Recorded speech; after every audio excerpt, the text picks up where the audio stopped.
All right, guys, welcome back to this amazing channel. Today we have an incredible guest all the way in Hawaii. We are with Dan the Man, Dan Mcdonald at his home. How are you? I'm doing great. Well, thanks for coming on. Thanks, Gillian. Yeah, and thanks for welcoming us. You've been great helping us climb trees to get coconuts the last few days. You were living the life out here. I would say. Yeah, so 24 years on raw food pretty much, right? Yeah, so for the viewers who don't know you or just people who want like a recap, we're going to do a viewers Q&A. You guys have so many amazing questions, but how has raw food changed your life? Like where would you be right now if you never started the raw food path, and what has it done for you? God, I don't really know. It was really a very unique experience where I told you, I think, and I've said it 100 times, but I was just drunk and stoned on Capitol Hill. And I walked into this bookstore to get out of the rain. And this guy, he said, "You want to know the real truth?" And I go, "Well, sure, yeah." So he hands me this $1 pamphlet about raw foods and fasting. Now I had been, in the bodybuilding, I was thinking about foods, and I had actually been taking wheatgrass and drinking juice. So then, but of course, then I had a lot of other bad habits too. It was like this back and forth battle to try to get, myself together, and I would relapse, and then I'd get back on track. But at this point, then I just took that book. I actually took that book and I went down to my parents, and they have a farm, and I read the book, and I was just transformed. I can't say crazy. it. The only thing I can say, I don't know if it was a dream or what it was, but I was just visited by a light, and it just said, "This is what you're going to do." Wow. And it's crazy how it just happened like that. So like divinely. It's like, imagine that had never happened, It's like it was meant to be, right? I had never been in a spiritual bookstore or anything like that. What was the other crazy part of the story is I went back a couple years later, and I said to the guy, I said, "How did you know to hand me that book?" And he goes, I don't know. I just hand the right book to the right person, because I saw him eating rice and chicken, and he asked me, he goes, "Was it a good book?" And I said, "Oh, you never read it?" And he goes, "No, I just hand the right book to the right person at the right time." Wow, crazy. And he had been working there for like 25 years, some old guy, and he wasn't healthy or anything like that. But I just thought that was pretty interesting too. Yeah. And thankfully it was only $1, because that's what the author did many years ago. He just said it's going to be $1 for forever. I love that. Yeah. And so I could afford it, because I literally I would live off like $5 a day at that time. I was really kind of broke. So that was pretty cool how that happened. And then I thought I was the only raw food person in the world. And believe me, I was not doing it right at all. I had no idea at all. Like a lot of nuts and stuff? That, and just, here's another weird thing. I mean, I would take just wheat and grind it, just raw wheat, grind it in the Vitamix and mix it with water and then put it on the griddle. And I thought that was raw food. Damn, that's hilarious. And but I was soaking the sunflower seeds, and I take the carrots and the beets and do the juicing, and I made the same salad every day for years. And I thought I was the only guy doing this on earth. Yeah. And my family thought I was nuts, and I was on the soapbox. Yeah. But then finally, after so much, they were just like, "Just shut up, dude," because I was stoked, and I was getting better. I felt better right away, but I was like transformed just by the book itself. And this is the Essene Gospel of Peace, is that right? Yeah. And I always have a copy with me. You're not the only one I've interviewed who said like that book is what sent them raw, totally changed their life. And then you went raw, like you found ways that worked. And then I'm assuming like you felt a big difference on the raw food versus how you used to eat. Did you? Obviously, right? Or you wouldn't stick to it for 24 years. I wasn't one of these people that had any kind of information or any group. It was just me. So it was me, an alcoholic drug addict who got this book and had been drinking juice. So it's a weird story. It's kind of like an alcoholic drug addict eating steamed vegetables and rice, bodybuilding, and then falling back into meth and other drugs and women. It was just this long, drawn out kind of, trying to get myself right. And I'm 24 years later, I'm beginning to understand what's been going on at a deep subconscious level Yeah. of what true healing and true regeneration is. And you probably feel like maybe you're not even getting started still, right? I feel like I think the preliminaries are out of the way. Mm-hmm. And now I can actually embark upon this journey for real, Mm-hmm. only because I just, and I mean, I'm really just getting started because I see now that the illusions, the distractions, the temptations, the side roads, they're not worth it Yeah. to lose your connection to your divine self. Mm-hmm. And so everything is worth giving up. In fact, what is sadhana? It is a search for what to give up. What is spiritual? Sadhana means spiritual practice. Mm-hmm. What is your spiritual practice? It means it's a search for what to give up. Mm-hmm. And as you evolve in the consciousness, you're like everything. You just give up everything and anything that's in the way of you being aware of divinity now. Wow. And that's what you're still there, your personality, your persona, but you become more and more aware of the unchanging absolute. Like my client this morning asked me, what is God? Because they've been in religion and they had like a church and then they fell away and they're struggling now. But people struggle with what God is. And I don't even remember what I said, but I have a lot of fancy words. Mm-hmm.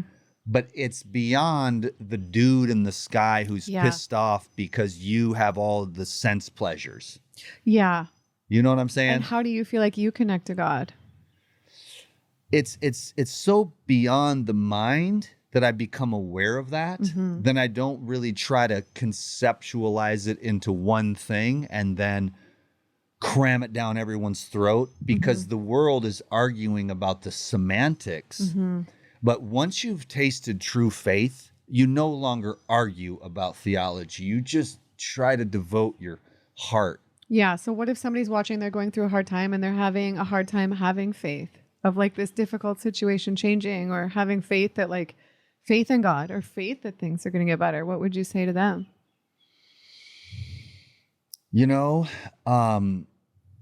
Sometimes God's grace is the challenging things Wow. Yeah. to refine you and drive you back. When you have the money and you have the cars and you have the looks and you have the lovers and you have the fame, why would you, your ego is satisfied, right? So it's not going to go, it's like there's no desire for something deeper, And so that's why I'm glad my life didn't work out, all the things I wanted. Really? Because now I see Wow. that it was God's grace. I mean, it was like literally, like I think I told you about asking Jesus into my heart at 4 years old. You did. Yeah. Well, then Jesus was the one that kept my ass from, dying, because I had a lot of friends just plop over, like turn blue and fall over.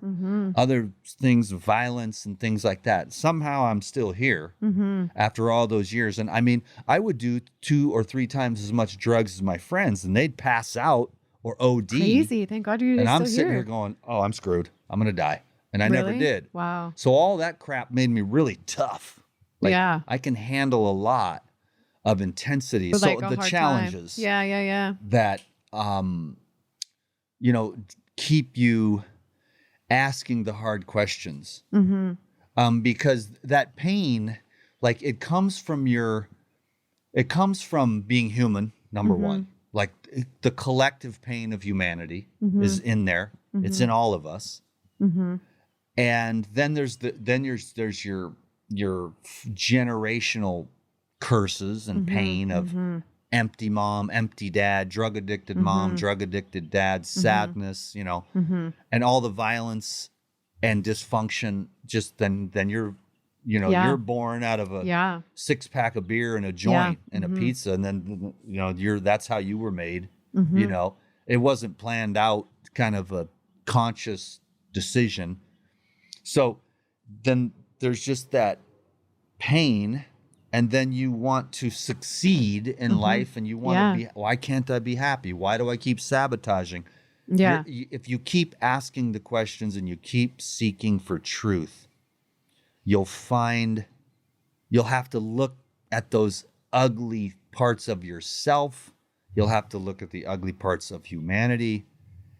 And if you find it within you, the ability to move through that junk. And that's why, like, you can fast for 40 days and totally avoid the deepest pain. Of course, as I got on that 40-day fast, I actually got on day like 37, 38, 39, I was starting to get to the real trauma in my body and karma. And then the fast was over. Do you feel like with a fast like that, it just changes you during that experience and then it kind of goes back to normal after, or it carries with you afterwards?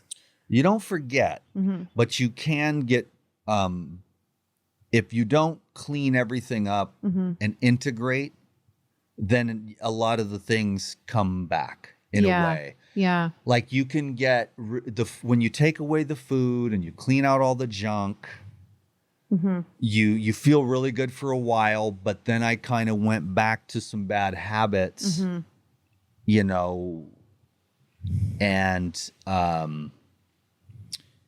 it can, you know, then you start accumulating debris again, because if you don't get to the original source,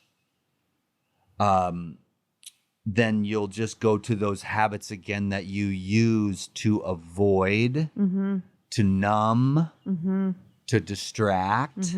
So this is like you get to this point, it's not about like how beautiful is your skin or what's your weight. Yeah. It's more like a complete healing is what I would call it, or even illumination. And then if you want to be, you know, trigger some buttons, you would say like enlightenment, which is like knowing yourself for real.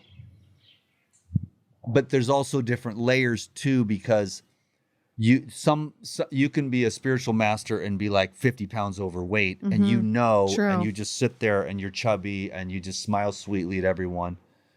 Or you can also be one of those ones, depending on what your destiny is that if you have this thing that God wants you to do to show that you can have a healthy body, a pure heart full of love, a mind that is clear, that you can use the mind but not be controlled. So it helps to understand what the mind is. Yeah. So how do we do that? How do we use the mind effectively, efficiently, positively, and like not be controlled by it? Not let us take us down that rabbit hole or that negative hole or that self-doubt or like all those negative things. Well, there's the negative side, but then there's also more of the positive side where you can become like a vain. Also, you don't want to become vain, which is more like, look at me, I have all the muscles, all the money, I'm amazing, look at what I did, which it's really like you're rolling on everything is God's grace. Your very breath is God's grace. And if you think that you're the one doing it, you'll roll good for a while, but no one can stay on top for forever. Then you've got the other side of it, which you're mentioning. Most of us want to avoid the pain and the negativity, but as you go through life, through those various stages, you can have the success and the pain of failure. And both can be illusions that can be detrimental in the end for peace and love, like that is permanent. And that's what we want, is to reconnect with our true self so that we can have a lasting sense of real fulfillment.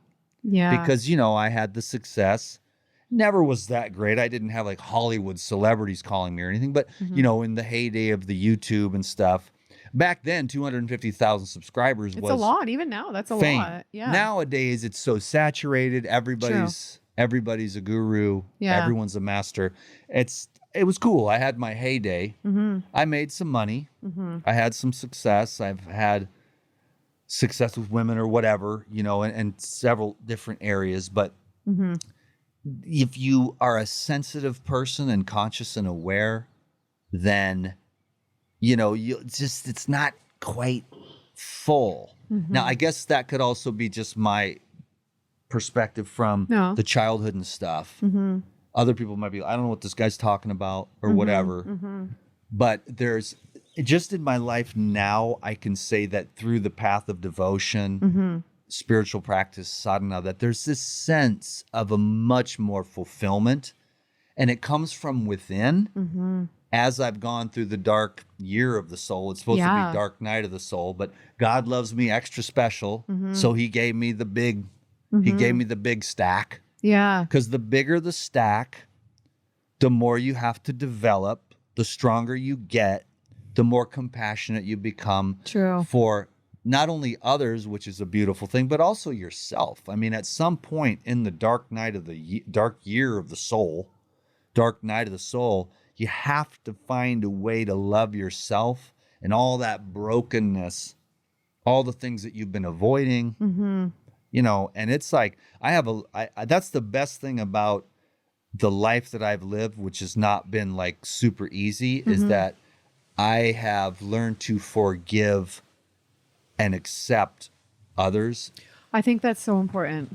Life Especially is hard, as we right? get older. I think that's the biggest thing. And I just think it can tear us up inside and cause disease and reflect on the outside with aging and stuff. But I think that is just so bad for our heart, our organs. So like, any tips, like how to forgive, how to let it go, like not hold on to it inside? That's what it is. I mean, we all argue about what'd you eat for breakfast, you loser, and I'm like thinking it wouldn't even matter. You could have donuts and bacon, but if you have a loving heart, we've all know those people. Aunt Edna, she's like 87, still working out, eats donuts, bacon, coffee, beer, gin, plays cards and smokes cigarettes. Is this a real person, Anna? No. And it was but I know what you mean. Yeah. And she's happy and she lives to be 97 and she's pieces out, Yeah. Now, ultimately what we want, that's where Lou is kind of the example. He lets it go. Well, he has the food trip, the heart trip, the mind trip, and the spirit trip. Yeah. And so that's his destiny too. And some people don't really want to do the food trip, but everyone's got their thing. But I kind of like that. That's how the Essenes were. And that's how, like, Tavis and Lou are both. Tavis is actually an official Essene minister. Lou just is that without him even knowing, because he did all this, then read the Gospel of Peace and said, yeah, of course, that's it. He had already done it. Yeah. So the Essenes were cool in that there were always these orders throughout history where they would emphasize one thing or another, but those the Essenes were fully integrated. They would use diet, fasting for healing. Then they would have the communions. They would practice forgiveness, love, compassion, service, karma yoga, and they would use the communions to keep the mind focused on the communions with the earth in the morning, the mother, and then the communions with the father in the evening. So it was it was like a superhuman. They were creating superhumans because it's easy for us to say, I'm not the body, I'm not the mind, it doesn't matter what I eat. And on one level, it's true because it's going to die. But then if we really want to create an integrated society, we have to accept this thing too, and the laws that are governed by it. I mean, about 100% of us, if we got hit by a train full speed, this thing would be broken and not work anymore. So that's kind of like a law. And now Aunt Edna, it was the love it's the heart, and love is the number one medicine, the number one source of nutrition. And that's why it's like everyone arguing about food. It's like, they haven't tasted the true nutrient yet. Yeah. And we all do it. I did it. I thought I had to be a niche marketer. And then I met all my friends and they're like telling me all their stories, and everyone has a different experience. Like, I'm flying on raw foods myself. But that's just my thing. So, you know. And I feel like on the raw foods though, it's easier to connect to your heart. Don't you feel like it for maybe not for everyone, but I would say for a lot of people and for the most people, right? Well, you know, it depends. I imagine. Sometimes maybe too much love too fast is too much. And we have to honor and respect everyone's journey, where they're at, how much they can handle, where they want to go. And when we, on the social media especially, no one in real life goes to the steakhouse and starts standing over someone's shoulder. But all day, every day, everyone's standing over your shoulder at the steakhouse, yelling at you for what you're eating. But it never happens in real life. So we've got two worlds. We've got the social media, then we've got reality. We go to our family's house. I go home. I make a chicken stir fry with fresh pineapple. My family loves it. You know, I don't eat it. My kids, Dad, I want some pizza. With too. cheese on it. No problem. I don't care.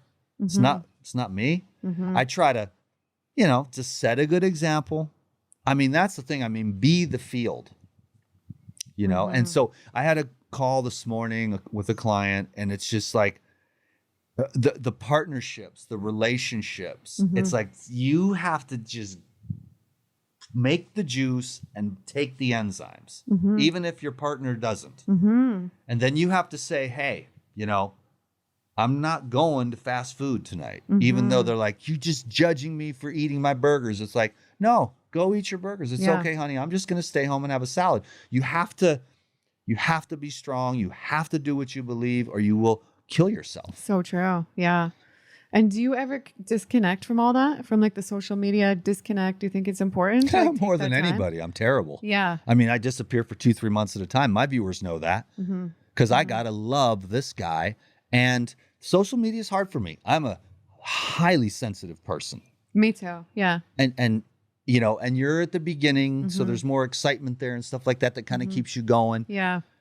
And I'm kind of a weirdo, and it's like, but I want to honor, it's like, who are you outside of social media? And I really don't think I fully know yet, but I have kind of began to see that, okay, Life Regenerator's a character, you know, and I have a little role to play, and I pray to God, and I prayed to God. I'm on the side of a mountain fasting, and I said, God, what do you want me to do? And he's like, PURADYME. And I'm like, God, that's supplements. And it's like, just do it. Trust me, do it.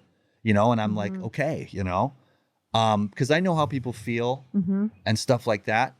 And it's just that's like, what is my purpose? And it's like helping people to heal with the enzymes and the herbs, you know, and so, but what do I really believe? I mean, I believe in shutting off your phone, getting away from everyone, going to the woods by yourself, taking off your clothes, and sitting there for a day or 2 or 3 or 10 or 3 weeks or 3 months or 3 years, as long as it takes, or as much time as you can have to spend in silence and solitude with no social media, which, don't get me wrong, social media is a huge blessing.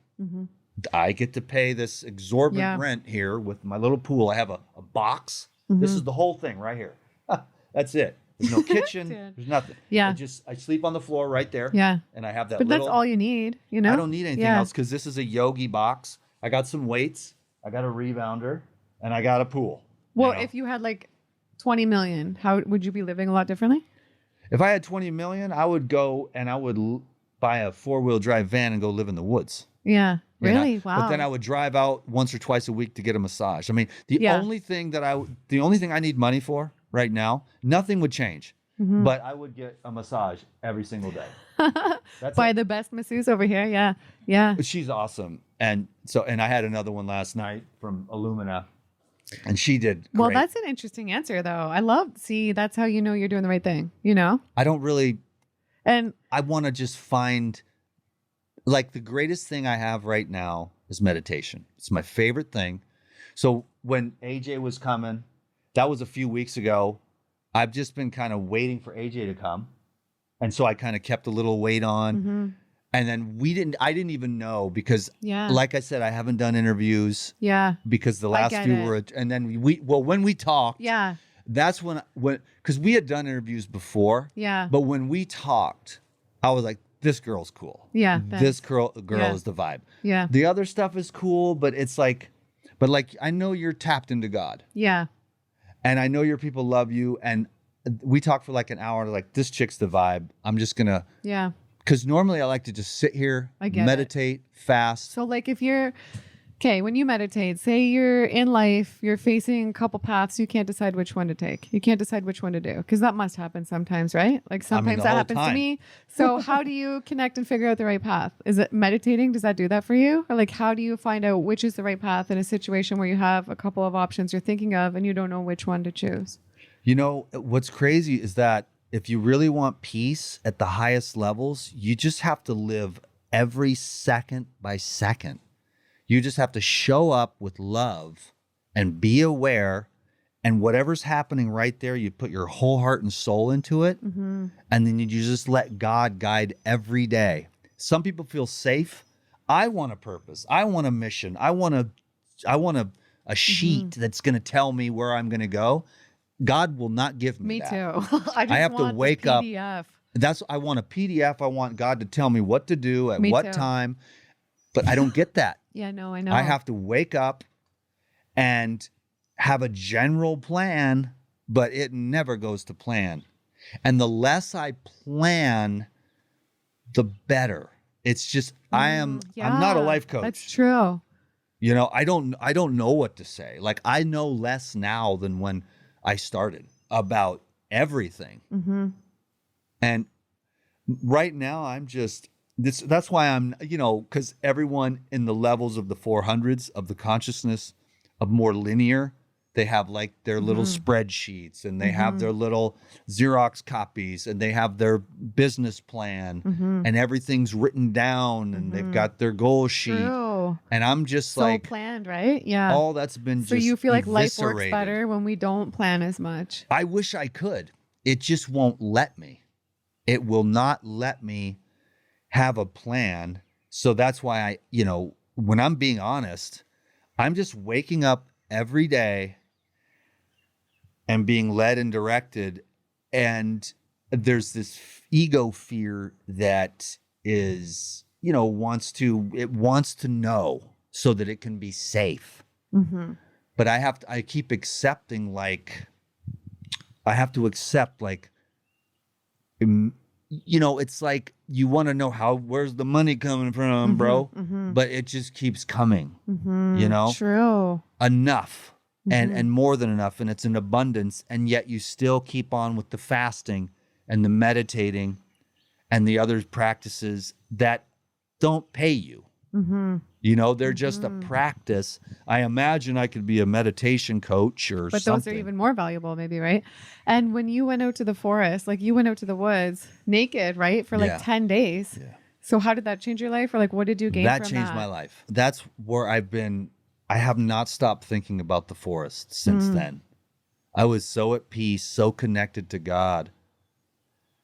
I have nothing against, because I'm working on no attraction and no aversion, just pure presence of the self, which is just like instead of finding the answer outside, I'm just trying my best to stay connected to the unchanging absolute is what I call it. The outside always changes, but there's a consciousness that is unchanging, you know, and that's where I find it's like peace and love that doesn't waver according to the conditions, you know, and that's what I've been working on getting to, so that I can have peace for myself, not so that I can market it or have a niche market or be a guru on the internet. I just want to find it for myself, because he's been through a lot, you know? Yeah. And when stuff happened with your channel, with the other channel, was that hard to deal with? Obviously, like, how did you navigate that and stay positive? Or like, what did that look like? And do you feel like that was meant to be and you've learned from that, like positive things? You know, I think that it might have been actually sort of again, the God, just giving me a slice of humble pie. And having to have faith because, I got cut into about a third financially, and it didn't bother me that much because I had seen it coming for years. I would make videos about cancer and then I'd get nixed. And then, of course, as the pandemic really heated up, more warnings. And then I had this whole thing, 2 warnings, and then 90 days I'd have to wait, and, this whole thing. And finally, one day, some college kid just pulled my ripcord because they've got these college kids, liberal college kids paid by George Soros, investigating all of us domestic terrorists that are, us white nationals, the domestic threat. And you just got an email or something. And they just said, we're taking you down. And I said, why? And they were saying, we don't have to tell you, So I was like, well, okay. Good for you. Still committing to content creation, because I think I would just stop. Because it's a lot. I see it's a lot of work. It's a lot of money. It's a lot of time. It's a lot of effort. And I do it because I love it. You too. But to start over, I don't know.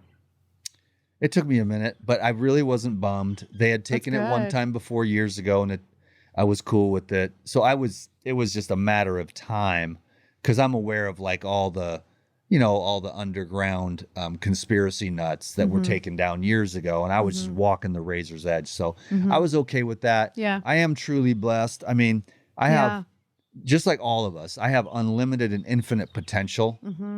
And I used to think I was lazy, but I think I'm just really intelligently walking this middle path. The craziest thing about Dan McDonald is that he is always free. I could stop this interview right now, put all this stuff in storage, and be on a plane tonight to Thailand. So that's how free I am, and that's how free I live. And freedom is my quality. Everyone has a virtue that is their number one, and freedom is mine. So freedom from, I don't owe anyone anything.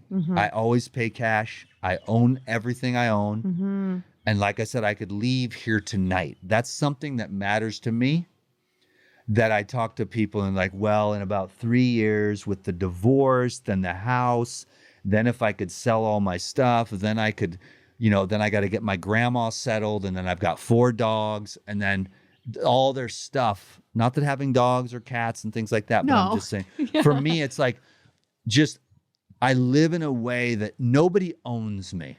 That's good. Nobody's ever owned me. I can do what I want when I want. Yeah. And nobody owns me. Wow. And that's what I have kept, because that's what I want. And so do I take a pay cut? Sure.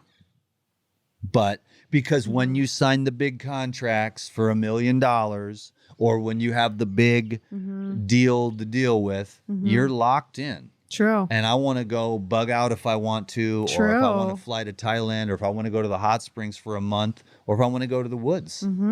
I've set my life up to be able to follow the path of regeneration. And I've lived that way for 24 years. Wow, Dad. And I'm barely gotten started on this path, because I had to see all the preliminary stuff that was in my way, which was very unconscious. And as I've gone on the path of the meditation, the fasting, I call it semen retention, but it's brahmacharya, or continence. There's 100 names for it, but your sexual energy is your life current. And, I have this thing, women are like a drug to me, just like drugs are like a drug, and food is like a drug. And I've had to get a handle on all this stuff. And now that I see that is such a powerful, I think that if anything, aside from the love being the most powerful field of energy in our human space, that the sexual energy is the creative energy, which is the virility and the vitality, which drives us on, because obviously life is here to procreate. And so if you can either go down and out with it, or you can go in and up with it. And that was another thing I learned from the Gospel of Peace. So I learned about fasting, raw food, semen retention, and meditation all in one $1 pamphlet 24 years ago. And I have been struggling to live up to those standards ever since. Wow. And I was way low on the totem pole, you know? So for some, it might have been a little bit easier. And I've just been dealing with literally like a demonic energy, which is, you know, the demon is that you're a piece of shit. You're worthless. You're not lovable. And I tried to do everything I could to polish that off and not pay attention to it. Wow, Dan. And pretty myself up. Oh, but you should see it. But, you know, and I know people know you go by yourself. You're having a bad day. Your boyfriend left you. Your cat died. You lost your job. And you got nowhere to go but just to sit there with your own self. And you're tired of the drugs and you're getting off the drugs and you're not going to go eat pizza and you're not going to go out drinking. You're not going to smoke a joint. You're not going to jerk off. You're not going to play video games. You're actually going to sit there with your feelings. That's when that old demon comes up and says, you are a piece of shit. You are unworthy. And you have to feel that. And you have to see that there. And you say, wow, that is in me. And that has always been in me. And I don't know if it's in all of us. I think so. Not all of us. A lot of us, I think. You know? But the parents and because what happened in this guy's little case, the little dude was like, mommy doesn't love you, daddy doesn't love you, you did something wrong, it's your fault. And I've been blaming myself, and that's what I'm really working on. And it's gotten way better because I've seen it and I open my arms and my heart to it, even though it is like a demon.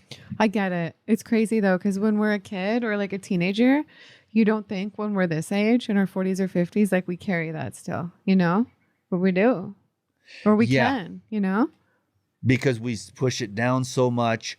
And then the level of sophistication that the unconscious will use to keep that stuff hidden, it's unbelievably sophisticated. And so the people are delusional. They're screaming at you they're screaming at, it's projection.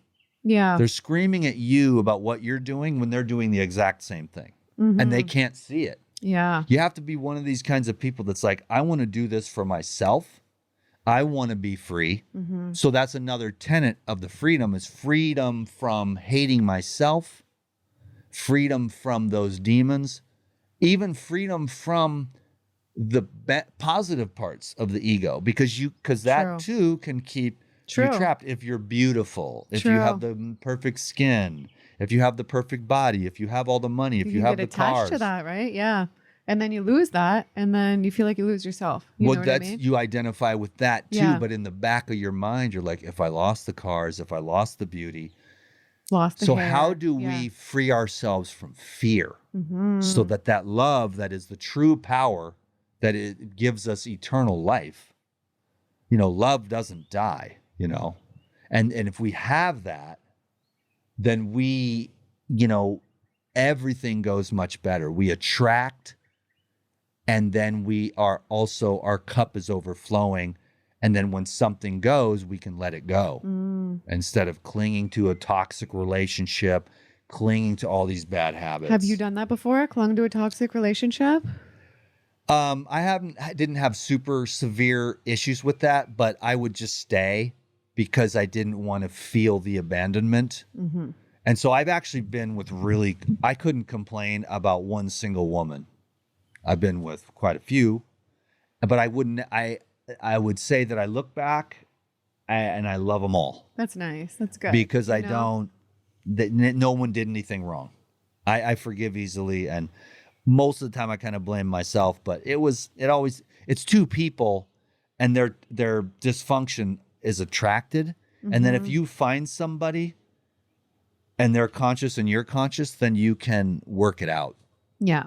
And you love, it's the perfect opportunity to develop real unconditional love. And the people, they take it for granted that they have like a husband or a wife of 10, 15, 20, 30 years, and they get a little bored and like their libido goes down and they're like, I'm not even attracted to him anymore. It's like, you're 60. What did you think? You're going to be just this dripping wet vixen the rest of your life?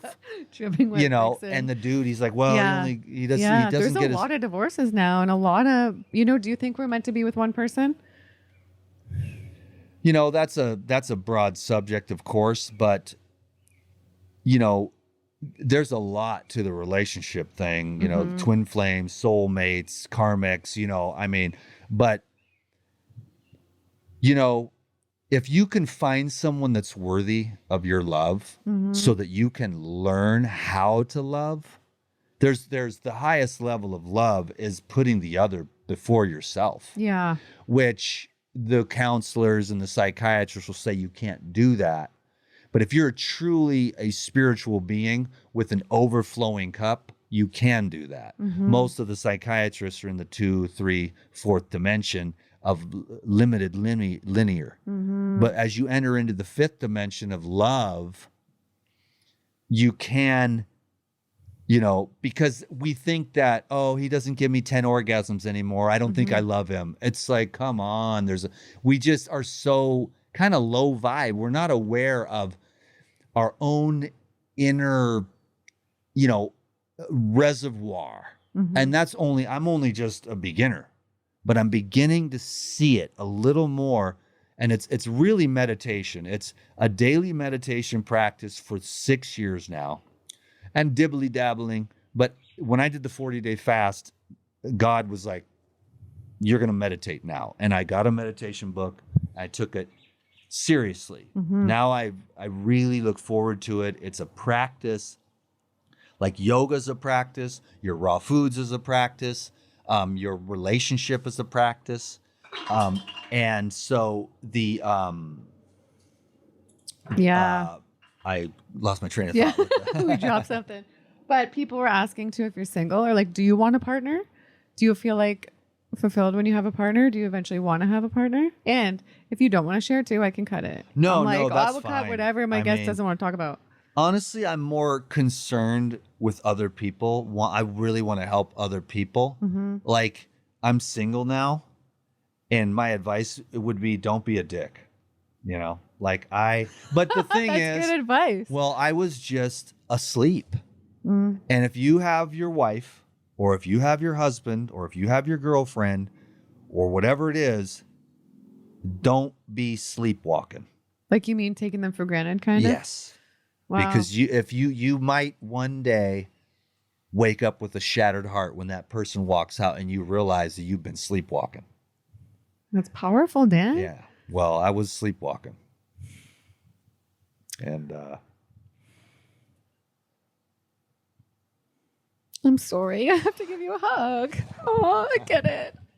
Sorry. well, I know sometimes you have. Oh, I know relationships aren't easy. We've been together since I was 17. I'm 42, 25 years. And like the first Leave 15, this in, even the tears, okay? The first 15, we never fought. Yeah. And it's almost like it's when we used to drink together, and like we were like this, right? And then when I stopped drinking and the lifestyle changed, like the relationship did change, and a lot changed then too. We had 2 kids. When you have kids, that changes everything too. It's not even a lifestyle change. And it's been like ups and downs. It's been hard, you know? Yeah. You better leave this in, Kevin. Yeah. The tears. We will. He doesn't cut anything until I watch it back, and then I say, okay, can you cut this? Okay, this, cool. this? Because the people need to see. And I know we talked a little bit about that, and I've just sort of honestly been praying for you. Well, that's so nice. Because I see something with you two. And we've talked before. I think that's the before nicest thing anyone can do for you is pray for you. When somebody says that to me, I just think that's, yeah. Relationships We've been are tough. trying though. We've been really good lately because he travels too, right? He usually travels like 95% of the time, like gone for like 1, 2, 3 months at a time and then back for like a few days. I think no matter how good your connection or your relationship, like that is so hard to deal with. That's caused so many problems. Really? And then the last couple months, like that much time apart, not seeing each other. How much time? Like a couple months at a time. Oh, because he travels that's for quite work a and then bit, together yeah. for a couple days when you have kids, and then I'm at home with the kids, and then he's on the road, and then it's just having it like not appreciating what each other's doing for the family and fighting. Well, I'm with the kids. Well, I'm working, you know, and it's been really hard. But my parents got divorced, and it was like really bad. Yeah. And like all I ever wanted was my parents back together. Like it's all I ever wanted, even as an adult. Yeah. So like I know like the value of like a family unit. Like it's more important than anything. Right. So I keep trying, and we do have love. Like there's love there, and we have connection. I think it has been hard though, having like the different lifestyles, you know, I think that has been very hard because there's like different vibrations on the different lifestyles, but he's so supportive of my lifestyle and my work, like the most supportive person. Like, how can I help you with this? Help me build my website. He knows it's like the way and knows like it helps people. So like I love him.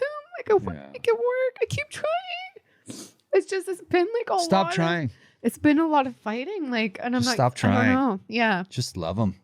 Yeah. He's a good guy. I don't even know him. I can just see his picture. He's a good guy. I can see his picture and I know I'm crying. Yeah, he's a good guy. Yeah. I mean, that's what I'm saying. And then people are so petty. They don't see the love, the connection, and they let these little tiny things that are nothing in the big scope of what we really are, which is just, we are just pure love underneath all the shit that we get believed from the soap operas and the stupid crap on the internet. That's why we just maybe need to go in the forest sometimes. Disconnect. We're so overstimulated, right? It's hard to like figure out what our soul wants, what we're feeling, what we're really thinking, what our highest self really wants and feels. Sometimes it's just, I know for me, living in the city, even coming here to Hawaii, I feel like, whoa, I needed this. And that's not even, imagine going in the forest. That's probably what I really need. 365 days in the forest, I probably need. It's what we all really actually need. We may not all get that. And yet we have the ability as spiritual beings to create solitude wherever we are. And that's what we're working on with the more, instead of always, I mean, like I've said on several of the last videos, the diet is a spoke on the wheel. But it's like we can emphasize that, and then there's a lot of drama there, and there's a lot of ego there and stuff like that. But it's these other skills that we need to develop. We don't want to get like too mono focused on like, what's your diet? And it's like, well, actually, you know, are you cultivating love? Are you, you know, it's just, there's so much going on in our world I do have the heart of compassion. I haven't really made a lot of videos about that yet. I'm still kind of stuck with the Life Regenerator raw food niche. I try to throw it into the videos and it's okay. Like, that's kind of what I'm supposed to do, is like, hey, eat real food. It's good for you. And then here's these enzymes. It'll help to clean out all the trash, you know, and clean your blood out and you'll feel better. And so, you know, but then there's just like so much more, like the relationships. I mean, I had a consult this morning, you know, it's like we are, as a species, I don't know if we're getting more and more dysfunctional or if I'm getting more and more in tune and you know, getting more and more solid with myself, because when I was sleepwalking and my person left, that's been the dark year of the soul, and it's been the greatest year of growth and compassion. So the worst things that happen can actually end up being the best things. And then I, you know, so I won't go too much into that, but I am single, but I'm in love with God. And so if there is anything, it's going to be like God first. Worship God first. Yeah. It has to be, that has to be the whole, like, because I wouldn't want to stop this sadhana. I feel too good. That was the thing. I mean, this is a lot, but you can leave this too. But I was just, my person let me practice semen retention and was supportive of that, where the other women subconsciously want your seed as some kind of validation. And then you're just weak. And these dudes are addicted to porn. Now we're addicted to these AI girlfriends. I won't do it. I don't do porn. I don't do masturbation. I mean, trust me, it's not easy because I am healthy. Why? Because the desires just get out of control. Oh my God, I go to yoga and there's this big plump thing in my face. You know, it's like camel toe pop, you know, slammo. And you're like, you know, your stomach gets tight, you know. Then if you withdraw though and you don't do all that, it's not as intense like that. It controls it more. You have to learn to control it everywhere you go. So I have to keep changing my mind to go from, because I love women. They're beautiful. They're the greatest creation of all. and the shape. The dudes know. They're like, they see the shape and it goes bing, Yeah. bing, bing, bing, bing, bing. And then it tells you mate, procreate, boonga, boonga. You know, we're Yeah. like cavemen forever. Yeah. But to cultivate this, you know that your relationship with God fulfills you. Yeah. If you have a partner that loves God as much as you do, then you're going to be stoked because then you're both like, yo, it's God. Like, what do you need? Like, I need a vacation. Like, I need a massage. I need to meditate. I need to take a fast. Yeah. You know, there's going to be a support for the cultivation of spiritual practice, sadhana, and the perfection of our connection and our surrender to the divine. Then the whole thing gets better, but it's an internal job, and only you can take that energy, that sexual energy, and just choose to go upwards with it. Because we can transmute that, they say, right? Like 100%. you transmute it to other things, and then I'm just at the so cusp. powerful with that, right? Yeah. It's like you go from a lifetime of habits of being a young man. I mean, I had weird stuff happen in childhood. I had my first girlfriend at 14. I found my first porn magazine at 16. All the stuff in our society, and then of course the movies and the porn and the social. I mean, I remember back when any button you'd click on the internet back in like 2007, 2008 would take you to a porn site. You could click on a cornflake thing. And the next thing you know, now that might have been me, how the trail track, click and then click. Oh, and then come to this one and then click. And you're like, it's like, next thing you know, you're at a porn site. You got to be more, on point. But with the dudes, they're ruining themselves with the porn. And we got to get up. Like, we got to do hard stuff. I have this weird thing that I'm doing now, which is like, try to do hard stuff all day. And then at night, do something easy. Like I get up and I go cold dip, hiking, yoga, weightlifting, or just anything. Like, try not to be too comfortable.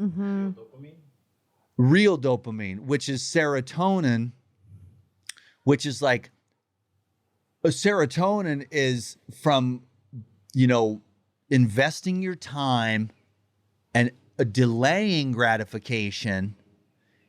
And then you have the serotonin, which is satisfaction. The dopamine is like, oh, I'll just get this pizza right now. It's morning. It's 7 in the morning or whatever, 11. Let's get some tasty pizza. I'm not even hungry.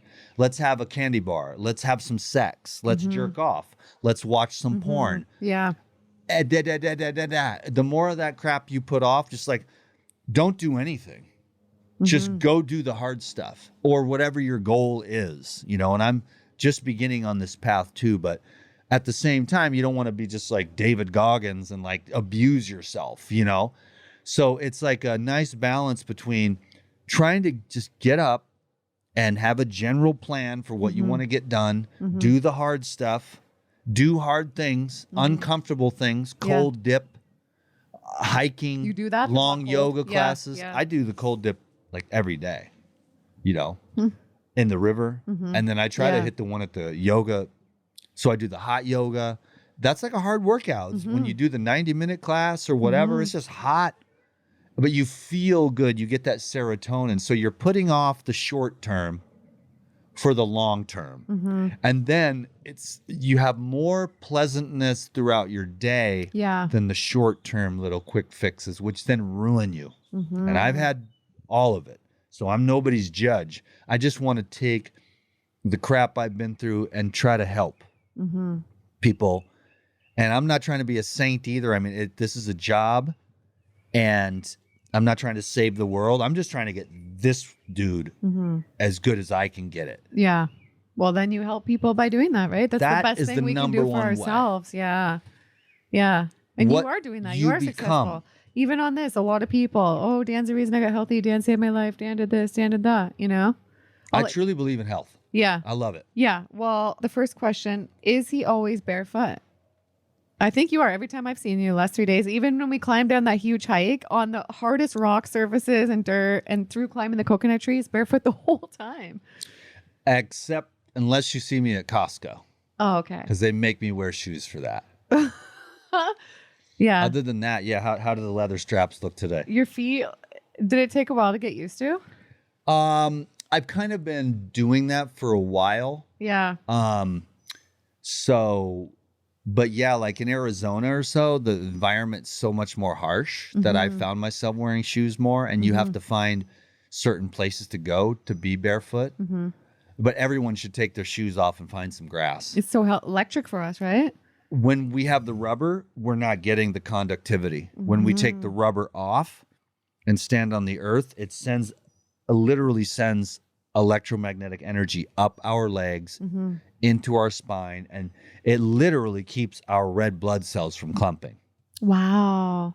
No way. So go barefoot as much as you can. Yeah. Okay, wow. And okay, the next guy said, love this man. I want to hear about spirituality and his deep experiences. So we've touched on that a bit, but he said, I've watched a lot of his stuff and I'm sure there's a lot maybe he can't share, but what can we find out more truths from this passionate man's heart? Every time I listen to him, I can't help feel but fired up. I hope one day I can be as cool as him. So anything that comes to mind that you'd want to speak on with that? That's sweet. For me, I just want to love God. And that's doesn't make any sense because God is love and we are that. There's only one here. Yeah. There's only the one. God is loving itself through us, trying to. Yeah. All we have to do is have the courage and the faith to get out of the way. And what is in the way? The mind. All the concepts that we're enamored of our own thinkingness. My concepts are better than your concepts, you loser. How could you have 12% protein when it can only be 10? And It's so true, you spend 30, 40 years arguing with the people that have more than 10% protein or whatever. I don't mean to make fun of Doug Graham. No, but I know Doug Graham is awesome. Yeah. And 80-10-10 is Yeah, awesome. yeah. But I'm a no concept guy. I'm trying to relinquish all of it. I just want to be like a silent blob of love. That's where I'm headed. I'm a talker. But that's my job. Yeah, sometimes our brains get in the way and the concepts. It's like sometimes I have a hard time understanding, like, I love God so much, and sometimes I have such a hard time understanding how can God be in all places at all times. That's where I'm like, I can't understand this with my brain. You know what I mean? You ever thought about that? I mean, it's cool though, but I kind of can. I can't. I just I'm not see there. it. Yeah. I just see it. I know it. There is like, this is God. The space between us is God. This is God. It's all one homogeneous God creation. And then each individual consciousness has its perception. But you can understand that, but then you can also realize that this perception is very limited, and you get drawn to the inner, to the deeper, to the waves, the infinite waves of the self.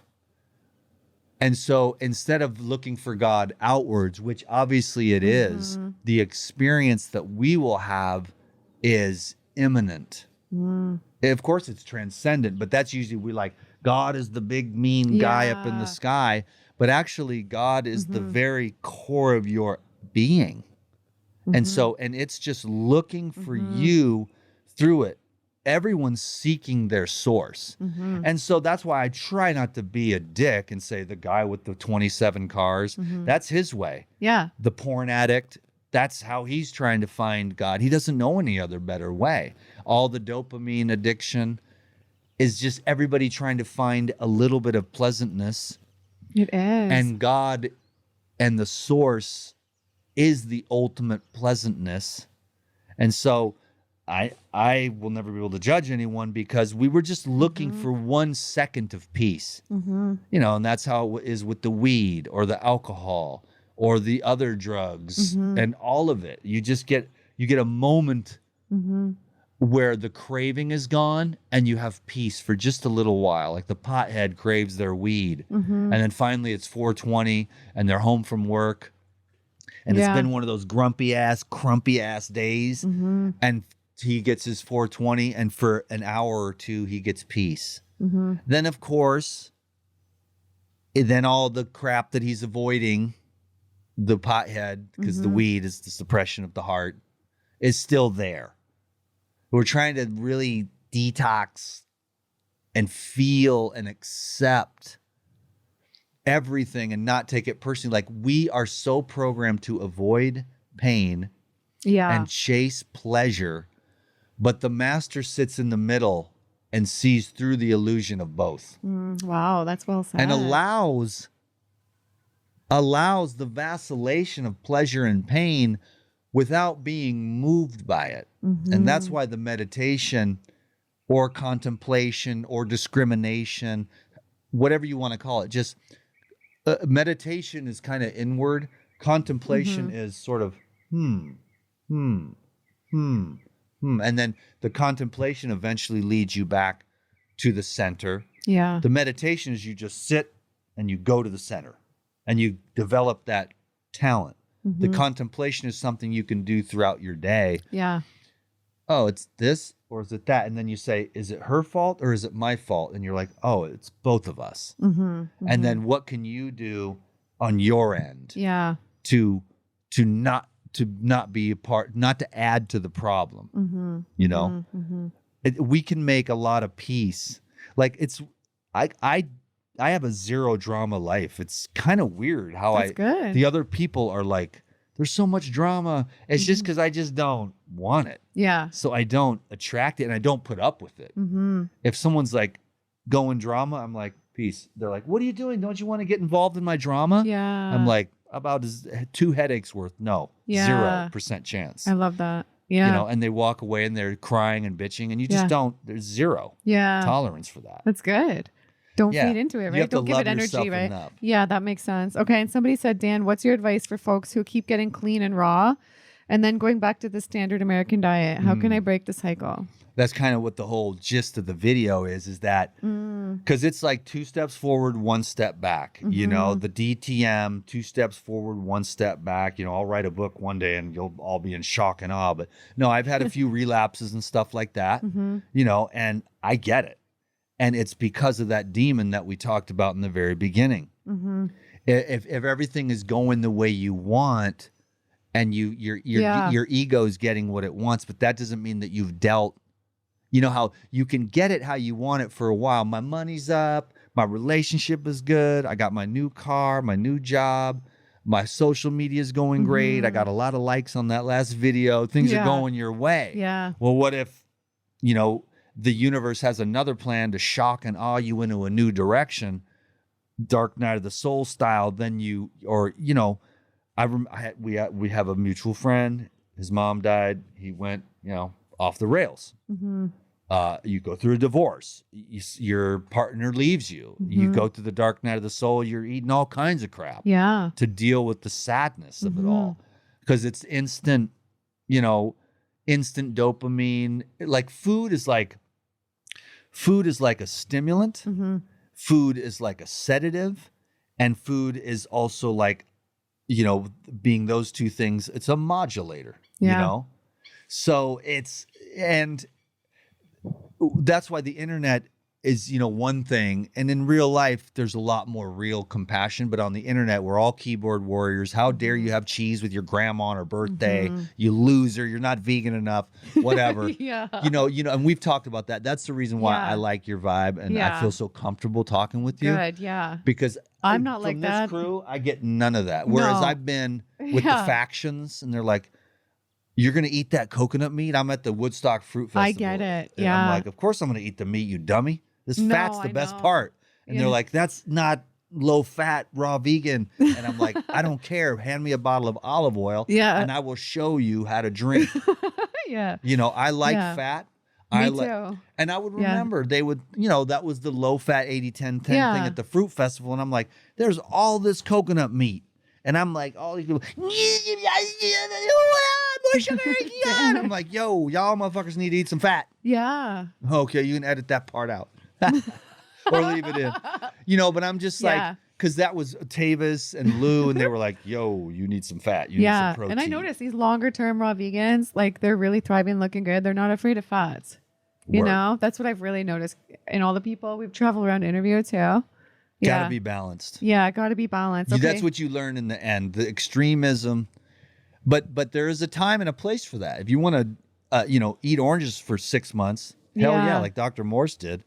I've done some crazy stuff, you know, long-term coconut water fast, but Yeah, I did that one. Well, I just did 10 days. You probably did way longer. I did 40 days, but Yeah, that's intense. I Wow. done 40-day water fast. That But connects you to God. I feel like that was like, I never felt so connected. juice fasting can do that too. Yeah, I love that too. And the simpler, the better. And aside from the dry fasting, which you never recommend, only for the people that are super experienced, but the water fasting is really awesome. Yeah. When there's just nothing, then you really deal with it. But most people aren't ready for that either. I would say, you know, blast the enzymes and the cleanse for a while and get your colon ready and get hydrated with the juice and eat some fruit and stuff. And, you know, then get ready for a water fast. But then you got the lemonade cleanse, which is like sugarcane is the OG, you know, sugarcane and lemon, little dash of cayenne if you want it. I don't really like the cayenne anymore as much. It's more of a yogi thing, no hot peppers and stuff. But we're gonna have garlic tonight though for dinner. We are. It's hard to these give guys up. have to have the true angel sauce. Yeah, we can't or wait. it won't be right. Yeah. But there's that master cleanse. Sugarcane works well. Honey and lemon. That's what Gandhi would fast on to stay connected with God was honey and lemon water. And then he walked all around the country. So when you're just straight water fasting, you're like, they're like, you don't want to talk. But if you're on lemon water and honey and you got a little glucose, you can talk and move around. You'll have some detox, but the water fasting just goes straight to it. And the less water you drink, the faster it goes, you know? So I always kick it off with like 2 or 3 days of dry. Yeah. And then you appreciate the water actually. If you just start chugging water on day 1, you're sick of water by day 3. Good You're like, I wish I tactic. could have something, you know? But then there's all these different cleanses. And the more simple it is, then you coconut water, and then you can go with the full-on juice fast, which is like 3 quarts a day with enzymes. And then you can do like the juice fast or juice feast, which is like 8 quarts with the enzymes or the cleanse or the psyllium husk or whatever your trip is.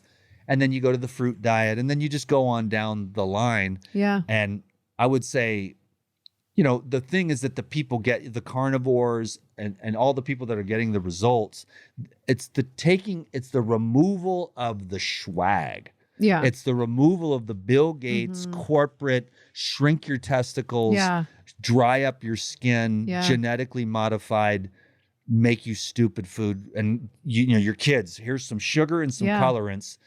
Now I wonder why you're misbehaving. I call it the Costco cake syndrome. It's true though. You know, because if you have the glyphosate, the sugar, and the colorants on the cake, everyone's fine. You bust out this happy birthday to you, and then you bust out the cake. Everybody's fine. 10, 15 minutes later, the adults are fighting. The kids are punching. Everybody's gone nuts. There's snot running down their noses. Yeah. Everyone's fighting and screaming. It's the Costco cake syndrome. You know what? It's true though. It is so true. Last night we had dinner with a family here in Hawaii. They're raw vegan. Their kids are raw vegan. Word. I have never seen such a perfect family and such chill kids that are just so happy and playful and like none of that like spaz attacks and meltdowns and, you know. She's an expert in kids. Yeah. And the kids are, I know. Yeah, no, that was pretty incredible. And smart kids. Yeah. Somebody asked, okay, I love Dan. Ask him, what is the best way to clean your energy after a difficult breakup and be able to love again? You know, what you have to do is you have to feel everything. Unfortunately. You really do. And you might as well, Right. we might as well all get used to it, because I tried to avoid it for like decades. And then I finally went through this whole journey. And once and for all, I was just crushed, destroyed. And that was about a year ago. And I'm just finally coming out on the mend. And I had to lay here for 3 months on this bed crying, because it was everything that I was avoiding. It was, you're not worthy, fear of abandonment, you're not lovable. And it was all of it that I was trying to hide by being famous and being liked and making money and being fit and having nice skin and, you know, and being healthy. And then finally I had to go through it. And so this year has been a great year for humility. Like, I'm like the most humble person that I know. No, I'm just kidding. That's a joke. Everybody's got to love that one, right? But no, I mean, I've been busted down. But then as I slowly, I mean, it was darkness forever. Hopeless. You'll like never be sometimes loved. in those dark times, you literally feel like it'll never end and your world is literally over, you Yeah. know? And because you've done the alcohol and you had the childhood. Yeah. That's why I think you've got the people. And I've been there where I've been like, I just want to give up. Like, I don't want to do this anymore. You're not up here with all this pomp and putting No. people down. Like, oh, you had some crackers, you loser, you know. Imagine. Whatever. Kind of piece of crap would I be? Like, Imagine. I'm so sorry. I had some chicken with my, you know, at my uncle's You're not barbecue vegan. or whatever.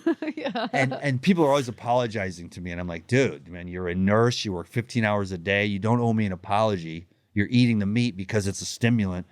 And these environments suck. So everyone needs to really love themselves. And all the other people need to realize that, oh, I'm an influencer at home. I got all day to make juice. Mm-hmm. This other lady, she's a registered nurse, works 12 hours a day and has 4 kids. Mm-hmm. And so, you know, she needs to be nice with herself. Yeah. And then we don't want to judge her because I'm an influencer. I sit at home, I make juice. I made enough juice for everybody today. Yeah. I got time, I got freedom.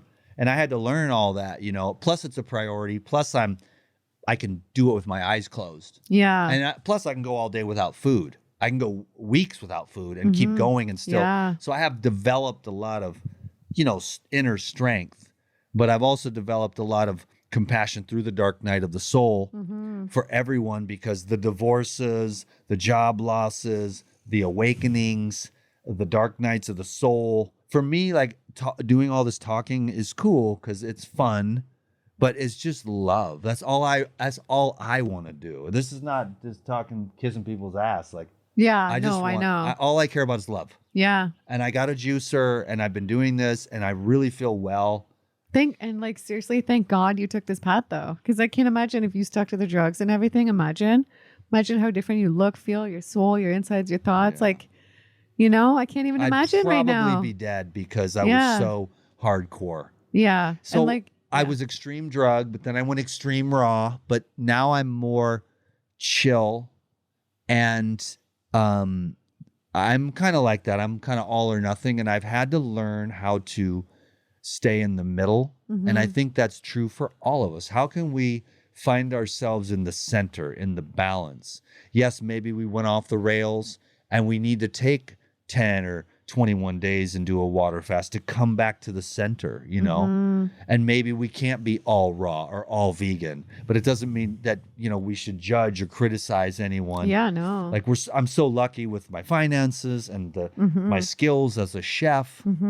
And just, it's so easy for me where I have friends that are like, I love the juice, but I don't want to do it all day. And I'm like, I have no problem with that. So I know that it's just a lot of words, but it's just really like, it's just love. It's just really, at the end of the day, that's the only thing that truly in the end matters, you know, as far as like, if you have the love, the world will roll out the red carpet. People will want to be around you. They'll want to pay you for your services. So true. Yeah. They don't care if you're a master. It's energy. And we're all working on our hearts. Self-love, loving others. Some people, it's easy for them to love themselves and all these other low-level losers, you know. And other people, like me, I'm more able to forgive and love others. But forgiving and loving myself has been my quest. You know, so it's just pure love. And I love the living foods and the juices and just clean, non-poisonous foods. And then sleep and sunlight. I mean, there's so many things that are, I wouldn't say more important than food, but just as important. And I give the analogy of the wheel. The hub is God, and the spokes are like sleep and your diet and like exercise, which, you know, people do not get enough exercise. No, I don't. I need more. People need more. And what happens is, yeah, you're young, but the raw foods helps, the living foods. And then what you realize is that I call it, just get through the gym door or just put your shoes on and start walking. You don't have to walk 10 miles. Yeah. Just say, you know, just go around the block. And then you'll find yourself walking a mile or two. It's getting started Because it's like there's this, you get kind of stagnant or lethargic. But once you start breathing and you start getting the biochemistry, you're like, oh, this walk is cool. Yeah. The sun, the wind, the birds, you wake up and then you end up walking a couple miles, or you actually have a great workout at the gym. But I just, when I was a bodybuilder, I mean, it's like you're about to go beat yourself up. And I would just be like, just get to the gym doors.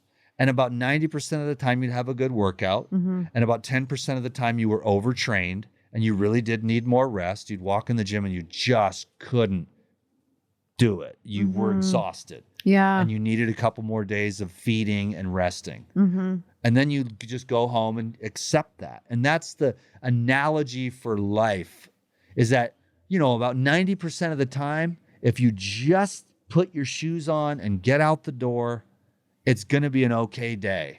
True. And then 10% of the time, it's one of those days where it's just, this day just sucks. And then you go home and the day just sucked and there's nothing you can do. And then you get a good night's sleep and then you get up and you go and you do it again.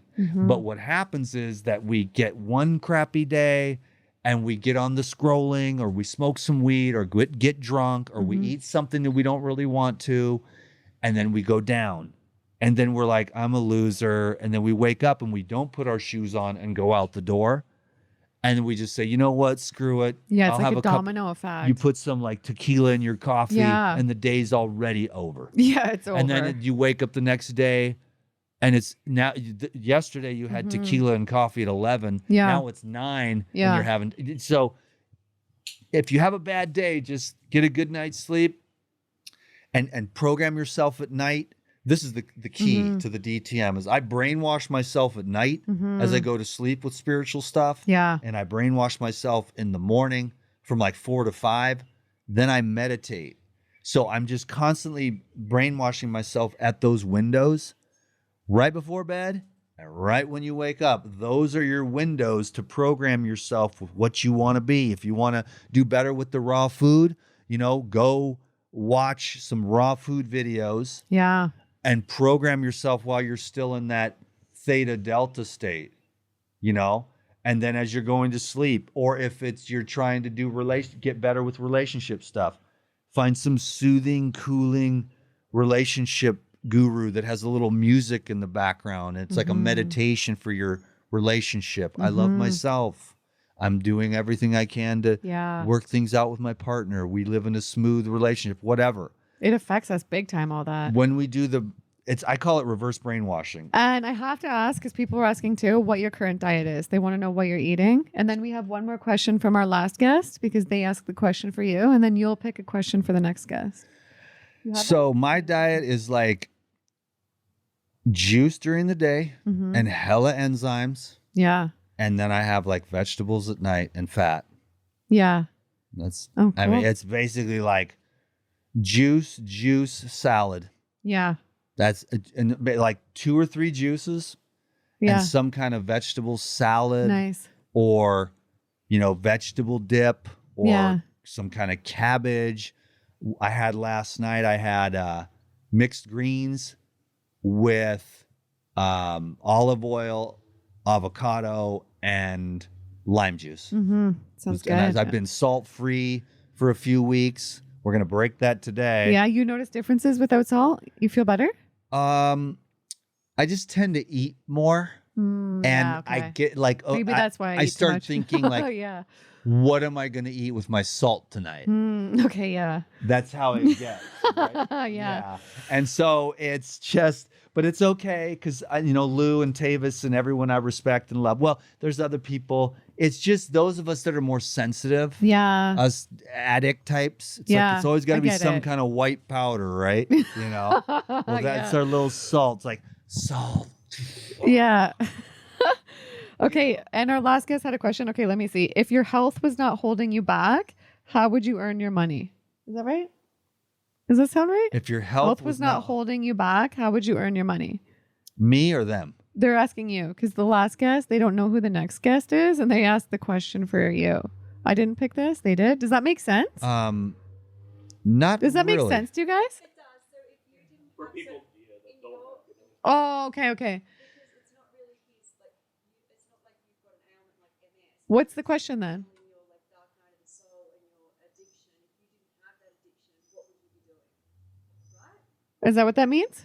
Yeah. Well, if you weren't doing, say it again. If your health was not holding you back, how would you earn your money? So if your health wasn't holding you back, so essentially you started all this because of like the addiction. You're working on yourself more now. I know it's like different levels, but it's going towards somebody who's coming from, you know, like my situation, or you know, coming from. Oh. If you didn't have that Skye, you know, what would you? Oh, if you don't have the health to like work even. Right. Yeah. It's evolved a lot, so it's more like if I guess that didn't start it off. Okay. It's easier for me or someone with cancer or something. God, it's weird because I keep thinking, because I could go do anything. Mm-hmm. And I just keep staying here. Hmm. Because the inner work is wherever you go. Because in the end, it doesn't really matter. Now, that being said, as a human being who's studied all Hilton Hotima's work and everything else, and all these years of thinking about this stuff, the air here is fresh. The air this here is the is freshest charged. air ever in Hawaii. Yeah. It's a small island and the wind just blows the trash. Every once in a while, we see a little line across the sky. When I was in Arizona, it's just a checkerboard of smog wow. blowing down on us. Well, there's everything in those things. And then the city smog and the smoke. No, it's a big difference. We went for a run this morning and I was saying like, you breathe so good. It's so good for the lungs, and it's actually good for the lungs. Because I was thinking if I was running around the city back home in Toronto outside, all the pollution, the run might actually be bad for me. Seriously. That's the thing about it. That's why I'll go to the cities, but I'm not going to really do a lot of exercise. Even if I do, I go to the places where there's more trees, less cars. You're really breathing that stuff in. I mean, forget about the food. It is the air. But you can't argue about the air. You can't have these dramatic debates about the air. Yeah. But yeah. it's the number one thing. It is. That's what I'm starting to realize after being here. I've never breathed such fresh air because I live right in the city, and this is like, I needed this. The air is the key. And so that's where would I be? What would I do? I would go somewhere where the air is fresh. I would just do that because the city folk are the ones that are crazy. The more into the city hubs you get, the more mental problems you have, the more insane asylums, the more you get out into the country where people work with the land and breathe the fresh air. There's less psychiatric problems, less psychotropic drugs being prescribed.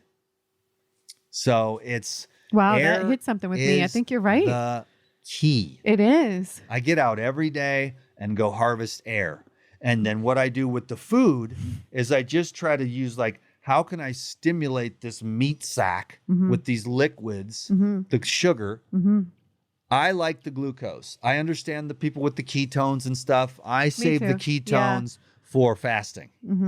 Even though I don't really honestly believe that, but people give me hell every which way to lose because they don't understand. But that's a long-ass conversation, which is really fascinating. But I learned this on top of a mountain, fasting naked in the wilderness by myself, drinking snow melt. And it's just, there's crap there or it's just being taken out. It doesn't matter the 9 billion, trillion, zillion, mechanisms that you can look at through a microscope. It's just like when you stop eating, all the sludge starts leaving. Now, can you handle it? And that's the thing. And do you call it ketosis? You call it autophagy. You call it a million different things, but it's just the refinement of the tissues.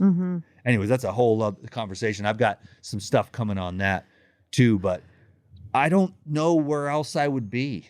I'm going to go see my family, but I just keep thinking of the forest and silence. You wouldn't think that about a guy like me who obviously enjoys talking, but my intention is to, if I can help you with all the dumb crap that I've done and all the hard work I've put into trying to change my life, I am no saint, believe me, but I do revere the saints.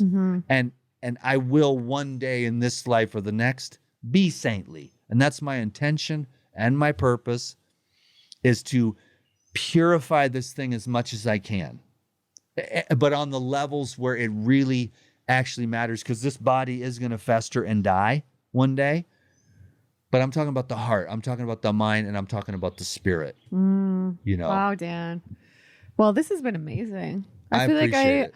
I appreciate you and like you even more from this. You know, Oh, I cool. learned a lot about you. I always liked you before, but I just feel like I connected with you and I learned a lot in this. You really sparked like my thinking, and I feel like it just kind of made me a better person. So thank you. Thanks, Gillian. I Yeah. wanted to interview you, but we got to go to the market now. No, we can too if you want. Okay, cool. We can No, do a this Zoom was thing too good. sometime. But Yeah, no, I'll do it. like It's you up got to to hold you. me for life. It's up to you. Yeah, me Anytime too. you need anything. Me too. I And mean Dan, that. he's I'm amazing. not And both of us are PURADYME affiliates, but I'm going to put his link below this video. Go buy as much PURADYME as you can. Support Dan and support your body because that stuff's amazing. That stuff's changed your life too, right? The PURADYME. Man, I've been Yeah. taking enzymes for 25 years. Yeah. The enzymes is a new science. If you want to see the benefits of enzymes, look at Lou Corona. Mm-hmm. The guy eats them like candy, and it's enzyme deficiencies that make us overweight and make us get diseases because we have massive enzymes, 14, 18, 21, 25, we